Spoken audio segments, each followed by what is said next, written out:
Whether the Bitcoin is halal or lawful or not, we don't know.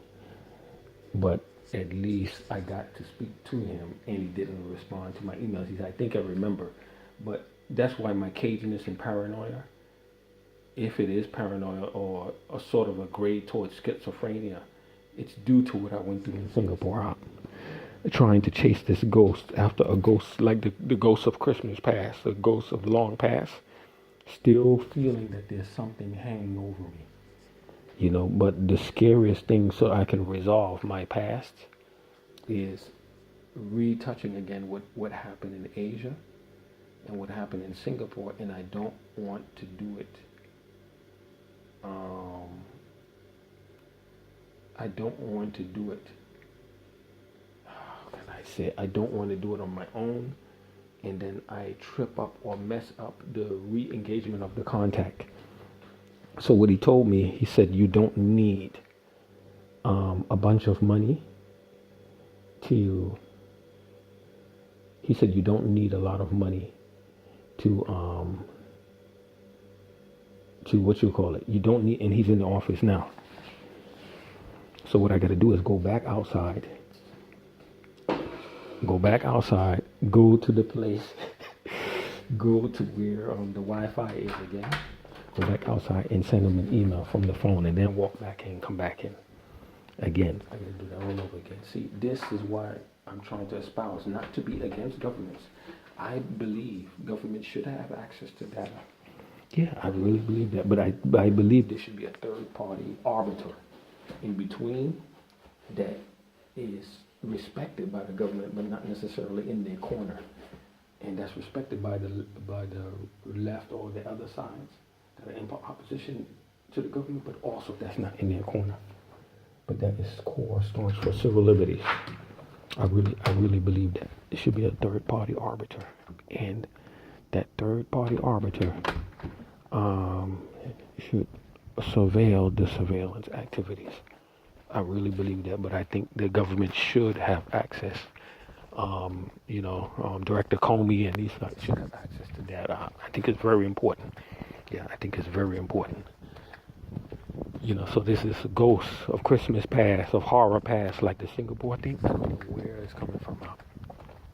And I keep seeing these anomalies, and it kind of like bugged me out. And I'm attributing things to governments, which it might be blown out of proportion on my own. I finally bear witness that I may be off my mark, and it may be blown out of proportion. Yeah, that's right. It may be blown out of proportion. And I may be attributing things to espionage and all that, and it's got nothing to do with espionage or anything like that. See, so I have to be careful about what I assume of. Yeah, very, very careful. This is the first time that I'm coming to grips with that. Yeah, after speaking to him, there's a sort of pragmatism to it, even though it is assumed.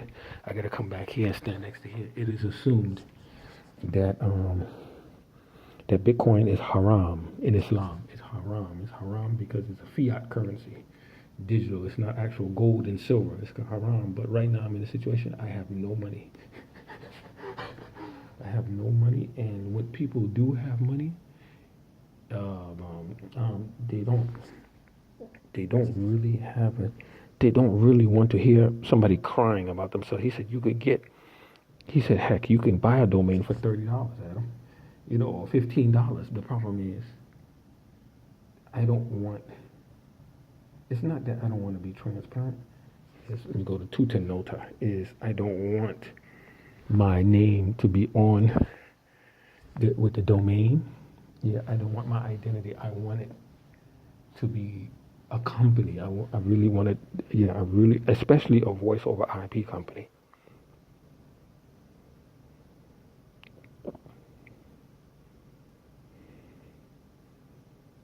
See, and there was something, which I'm not going to tell you. I had a proprietary. You tap it and it already fills it in. Yeah, instead of me going through this, I got to tap the whole thing in, and I got to type in with these big. This is when President Trump did the cover the video or whatever, when he was doing coverage over to the cup of fish fair or whatever because of our thumbs tapping on these keyboards. It's very awkward. See, I gotta wait.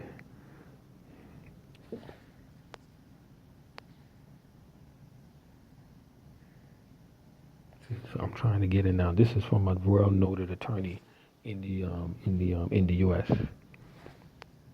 He's still there.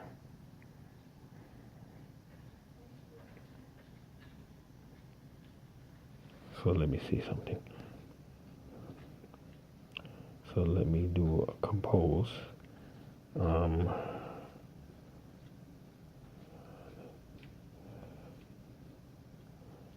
Let me see something. See, and I'm just tapping my phone, and I get a long stare. I don't know if the women want penis. Yeah, because there's plenty of penis. You know what I'm saying? Yeah, you know what these want. So, yeah, Adam.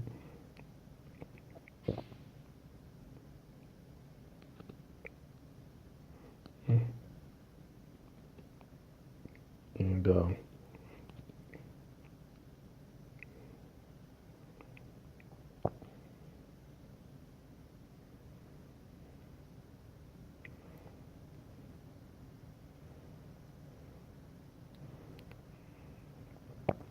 gonna keep it very brief. Tech people speak very fast.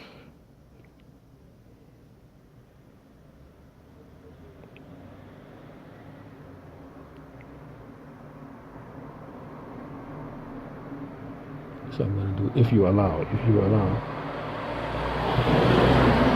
If you don't mind,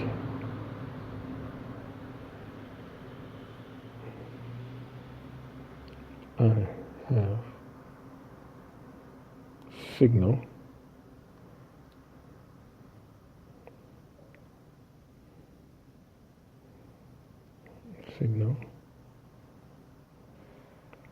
Telegram,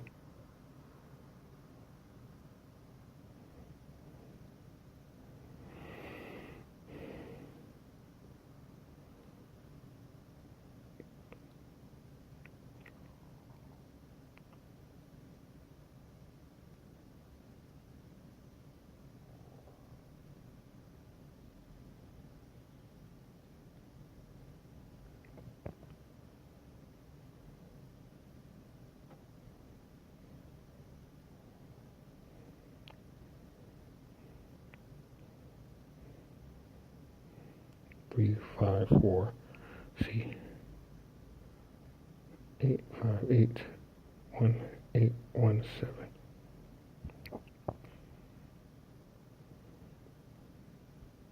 This doesn't have predicated text. Yeah, I got to put in every punctuations.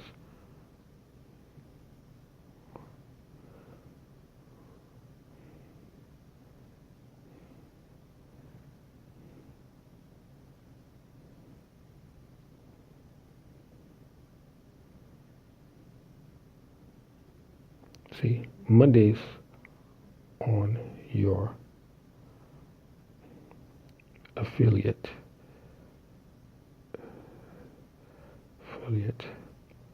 program. See, Mondays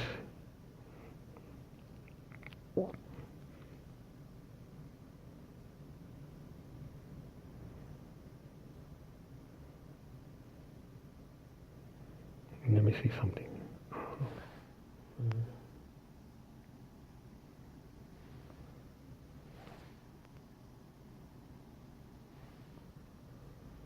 Yeah, you have a password already. Okay, send it.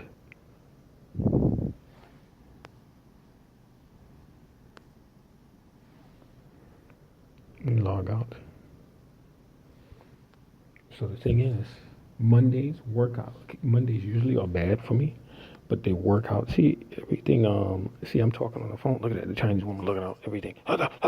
Wait outside. You're not supposed to be in the street. You know, there's in addition to policing, there was a policing of human behavior as well, which actually I'm against. You know, why you stand there? This, that. But anybody of European ancestry moving around, no problem. No big deal. But you move around, and all that kind of stuff, you must be doing something wrong. Yeah, you see, the alpha effort. You don't want to be out here going through this. You don't want to be out here, Aki. You don't want to be Astaghfirullah, man. You don't want to be out here getting caught up in this, man. You really don't, man. I'm telling you, you really don't.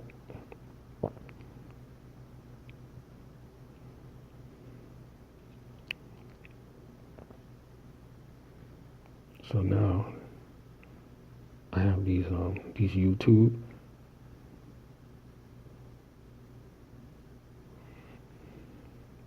I have these YouTube links, and what I'm gonna do, I'm gonna send it to someone who I might not want her to see it, but I kind of have an inkling of her.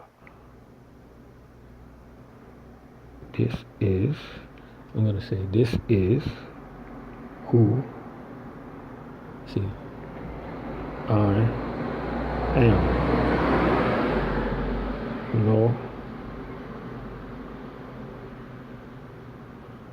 No falsehood. No falsehood. No deception.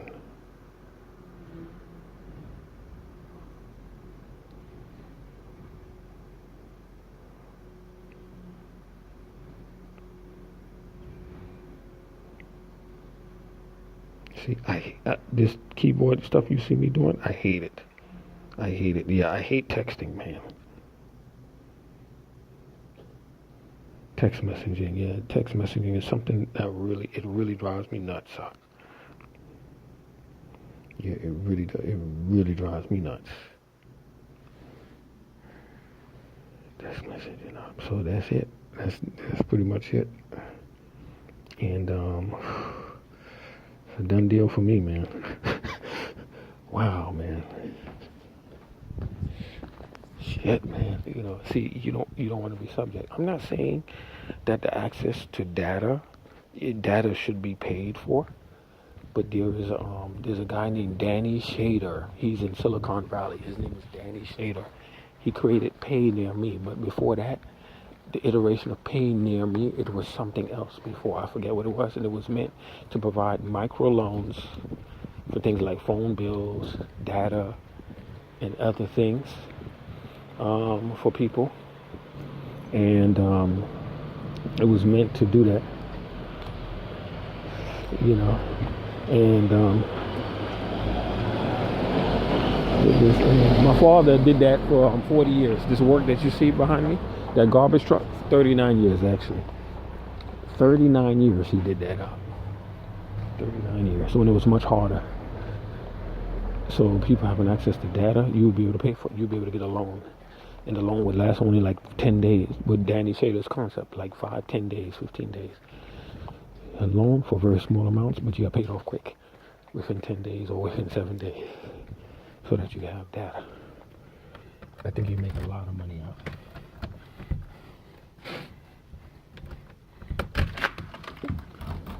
Bismillah. Assalamu alaikum. So the days kind of work okay for me if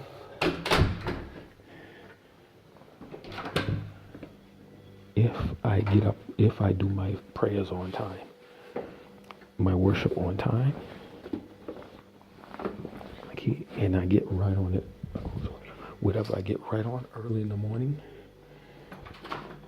the day works out for me well. If I be on it early in the morning with different parts of the world, early in the morning, meaning like my life, my household, everything non-stop,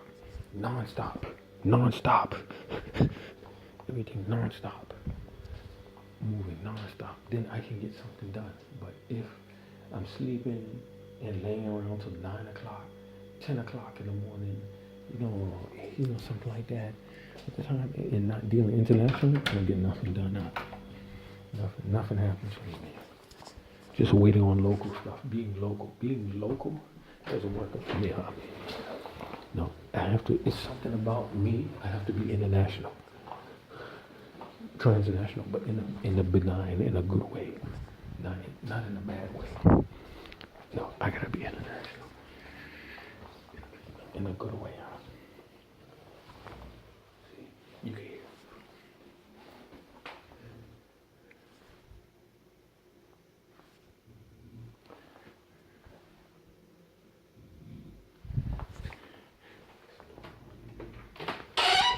Kosi Wakaba.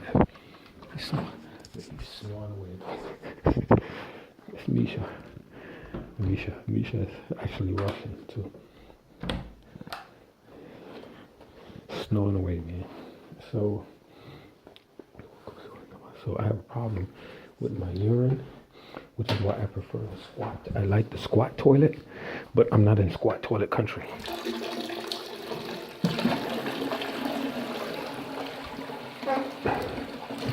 See, the thing about Indonesian culture, she's had and done, because usually when people engage to be married in their proximity and they're near to you, they engage with each other. People will already have sex with each other in advance, and I can't touch nobody like that. Who in their culture it's common and normal. They want to relieve themselves, and they will have sex, especially like Malaysia, Indonesia, and other places. And they will relieve themselves before they get married, and they'll engage. So they said, now we're already betrothed to each other. So if he knocks her up and he gets her pregnant, they don't even count the date, like the time that her pregnancy, the term, and when they got married. But she had a baby a month into or before the fulfillment of the 9 months. That means they did it before marriage. I can't talk to women like that because as much as I think about sex, and all that kind of stuff, and women and all that, I don't do it outside marriage where you watch the porn and you play with yourself. No, I don't. I broke off from that porn thing a long time ago. So I focus because the pornography is vicarious type of thing. It's like a virtual thing. It never satiates you out. You will never be satiated with the pornography out. No, never. With what they call tabarruj culture and the shaking and the YouTube and the booty and all that. You're never satisfied. You're never satisfied like marriage. Like getting married. You have an actual real person you can live with and interact, and you can tickle and you can joke with, and you can, play wrestle with them and things like that. Yeah. And cook with them and laugh with them and like things and have intellectual discourse and documentaries and things like that and have meetings with your wife. You can't do that with pornography. You see what I'm saying? So that's why I started focusing on the actual realization